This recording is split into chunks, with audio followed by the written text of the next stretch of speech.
Okay, let's just dive right into this explainer and unpack something that is honestly deeply relatable. Today, we're unpacking the fascinating psychology behind why we repeatedly self-sabotage, why we fall into what some might call a losing habit, and most importantly, how we can finally break free from it. If you've ever felt stuck in a loop of your own making, well, you are in the exact right place. I actually want to start by validating something. You know that chilling, sinking feeling you get right in your chest when you realize you've ended up at the exact same frustrating destination? The circumstances might look slightly different, sure, but the outcome is completely identical, despite you promising yourself that this time would be different. When this happens, our immediate instinct is to harshly blame our own quote-unquote weak willpower. But the source material we're exploring today suggests something entirely different. Section 1. The Identity of Repeated Mistakes. To really get this, we've got to strip away all that heavy guilt. It turns out this isn't some character flaw. It's a deeply ingrained psychological mechanism that completely debunks the whole myth of weak willpower. See, humans are biologically wired to choose the familiar over the unknown. Your brain is literally just choosing the predictable pain of an old mistake, which acts as a bizarre sort of safety zone, over the terrifying unpredictability of a new failure.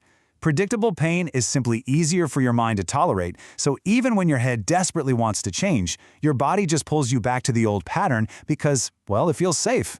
And honestly, this completely explains why our usual tricks for changing just fall flat. Every time we mess up, we write these elaborate mental apologies.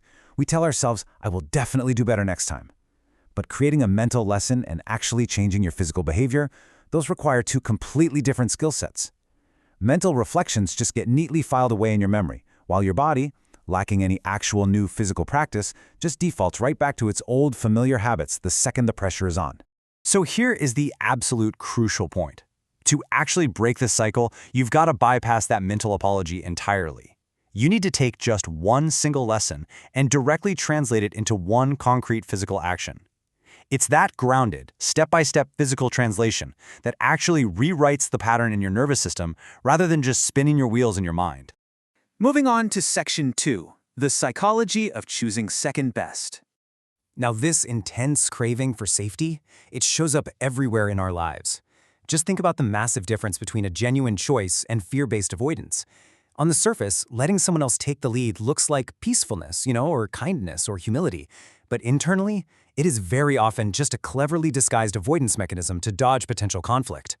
And when we repeatedly choose avoidance, we actually start to lose the ability to tell the difference between genuinely being agreeable and simply being afraid.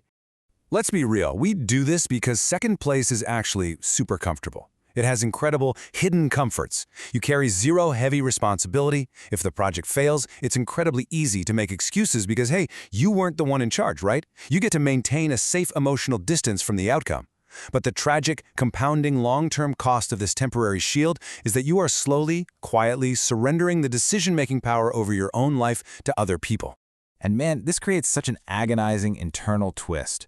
Your mind is desperately wanting to win and step forward, but your body instinctively retreats right back to the safety of second place just to avoid conflict. And I really want to emphasize here, it is completely okay to acknowledge this painful contradiction. You can hold both the desire for the safety of second place and a burning, genuine desire to win at the exact same time. Recognizing that contradiction is literally the very first step out of it. Which brings us to Section 3, the contradiction of pride and confidence. This whole internal tug-of-war reveals a really fascinating psychological paradox. We usually think of pride as a negative trait, right? Like arrogance. But having high pride actually just reflects the ideal version of yourself. It means you fundamentally believe you are capable of more. It's a sign of deep underlying self-trust. The problem is that having such a towering, beautiful ideal makes the gap between that ideal and your current, messy reality incredibly painful to look at. But because you lack the confidence to bridge that gap, your mind tries to protect you by generating what we'll call imagined failures. An imagined failure feels massive, it's terrifying, and it completely paralyzes you. Real failure, on the other hand, is manageable. It's informative. We tend to forget that true confidence isn't something you magically possess before you start.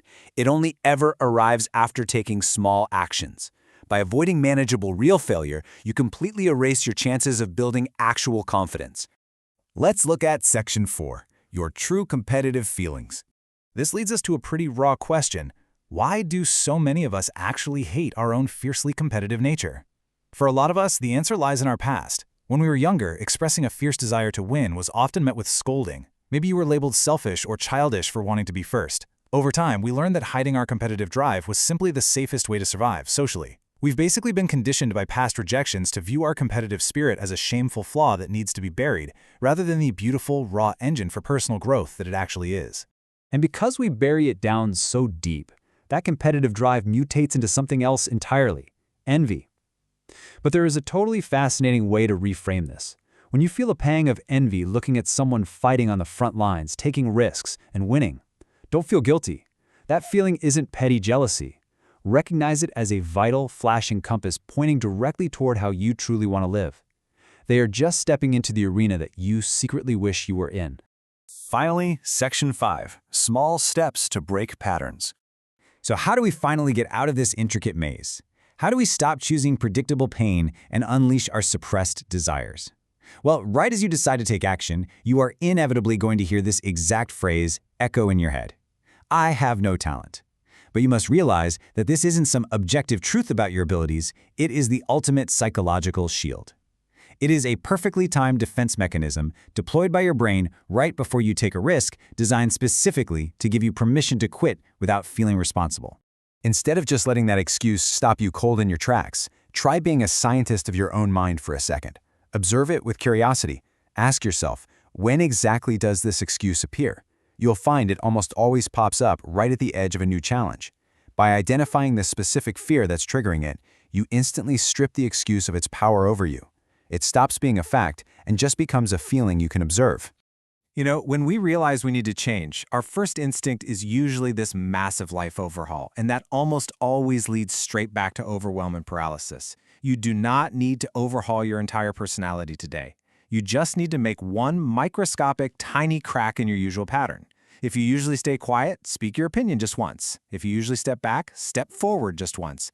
That single tiny crack literally alters the shape of the entire path ahead. And this actually brings us to the most hopeful takeaway from this entire explainer. It's so easy to look back with regret, but seriously, all those years of repetitive failures, of choosing second best, they were absolutely not a waste of time. They were the essential pressure cooker you needed to build your readiness for today. You had to experience that friction to generate the intense desire to finally break free. Because the path to breaking your losing habit isn't about massive leaps. It's about tiny, physical actions that prove to your nervous system that it is safe to grow. The understanding is right in front of you now. So I'll leave you with this provocative thought to chew on. What is one microscopic physical step you can take today to finally crack your pattern?